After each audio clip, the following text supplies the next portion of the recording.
Okay, so this is section 2C, which is about motion. What's kind of tricky about this section is some of it is just about reading the graph of velocity. Some of it is about finding total distance, which you need the integral for. And some of it is taking the derivative to find max and min, different things, maximum acceleration and whatnot. Okay, so the first one, you're given a velocity function. When does it attain its maximum value? So for that, what you needed to do was take the derivative. Here is the derivative.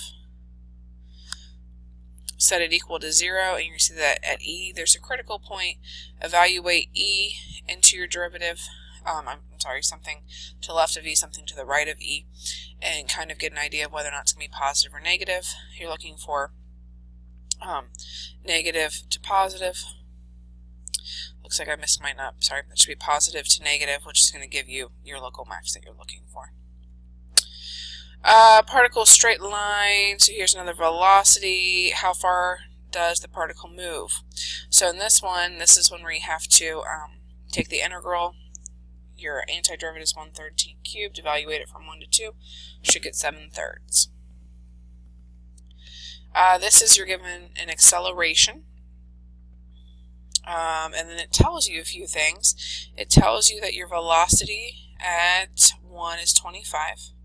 You need to see the distance the body travels from the origin between s of 4 and s of 2. So this one's a little bit different because you can't actually get to your s function, your position function. You don't have enough information. Here's acceleration, and here's velocity that you're given. So the antiderivative of acceleration is velocity, which gives me this bad boy. Plugged in this information, so I was able to solve my c of 20, and so here's my nice velocity function. If I took the antiderivative velocity to get to my position function, I would have, let's see here, 4t squared minus t cubed plus 20t plus c. The issue becomes you don't know what your c is, and you don't have enough information to find the c. So this is one that's a little bit trickier. What you actually want to do is take the antiderivative of your velocity. When you take the antiderivative of velocity, that's position, that's s of 4 minus s of 2. So basically, in a weird way, they're asking you, how much did this object travel between 2 and 4 seconds? When you do all of the math, I believe this ends up being 32. Looks like I just cut that off a little too soon. So this should be 80, and then minus 48. So yeah, 32. Let's see here. So you have a position function. Total distance covered. So total distance means it wants everything to be in terms of positive area below the curve. So what I did is I took the velocity, or took the derivative to get velocity, and then I set my velocity equal to 0 to find out when that was changing direction. I didn't worry about actually getting a sketch or anything. I guess it wouldn't have been too terrible. It would have been something like this. So I would have known between 1 and 1/4 it was positive, between 4/3 and 2 it was negative. What I did do is just do the math, and I saw this was 1/3, this was negative 4/3 for the distance traveled. I took the positive version and combined those two, 5/3. So your big key word here was the fact that it said total distance, and even did a little italic for you. It's not displacement. Pretty straightforward. It gives you a position function. What is the acceleration? So take the derivative till you get to acceleration. Ends up just being 2, so the acceleration is 2 everywhere. Particle, so you have your velocity. How many meters did it travel? So you're basically doing this.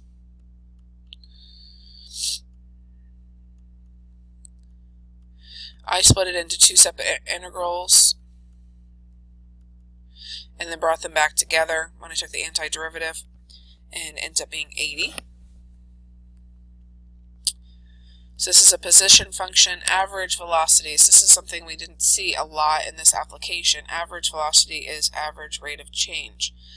So basically, if you have this guy hanging out right here, this is your position function. Average velocity is the average rate of change. It's on those 2 points, so it's just asking you to find the slope between those 2 points. Negative 15. Velocity, how far does it travel between 0 and 2? take the antiderivative. E to the t ends up being quite nice. Position, and asks when is that object at rest. So to figure out when it's at rest, it's asking you when is the velocity 0, so take the derivative, set it equal to 0. And it's saying when t is greater than 0, which is why we ignored the -1, and it was only 3.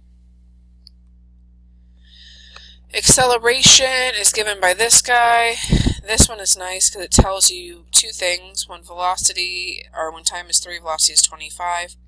When time is 1, position is 10. So you're going to take the antiderivative and solve for c. And then take the antiderivative a second time, solve for that next c. So your position function ends up being t cubed minus t squared plus 4t, and your c was 6 plus 6.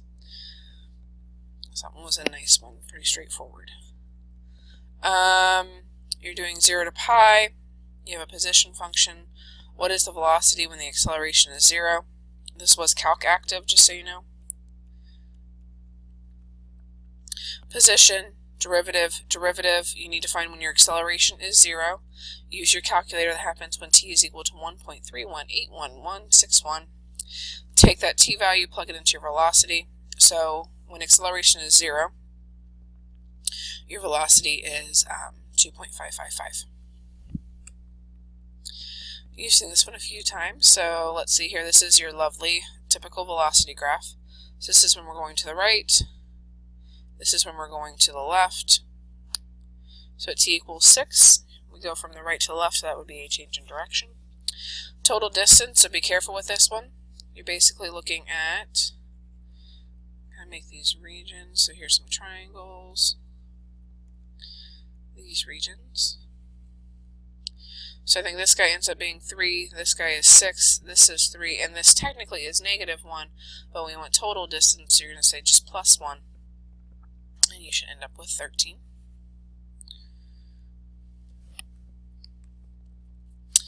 Time has to be greater than 0, acceleration is given by that function. At t equals 0, the velocity is -2. For what value of t will the velocity of the particle be 0?